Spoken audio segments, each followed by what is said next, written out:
Nat Turner's 1831 slave rebellion stuns the nation and pushes the South's slave policing system to its limits. For white Virginians and white slaveholders across the South, it was a shock. The paranoia shoots off the scale. 50 dead today, how many dead tomorrow? In Southampton County, Virginia, Nat Turner, an enslaved preacher, has his own interpretation of the Bible. He believes that God has chosen him to avenge the sins of slavery. As Turner makes his rounds preaching in the fields, he quietly enlists other slaves to his cause.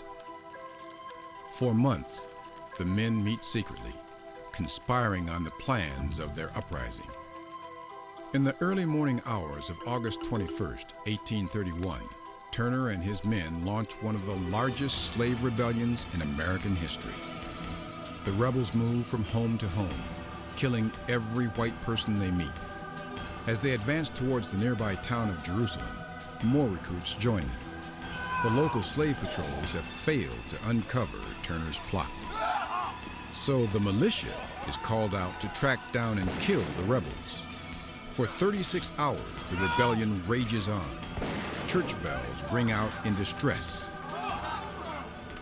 Rumors spread among whites that the whole southern slave population has finally exploded in revolt, and that the British are invading to liberate the slaves. As panic swells, the United States government provides important military support. And that support is ensured by slaveholder power. Don't forget that slavery is protected not only by the slaveholder, not only by the local militia or the state militia, but also by the full force of the military might of the United States of America. Except for that, slavery would not have been possible in the South.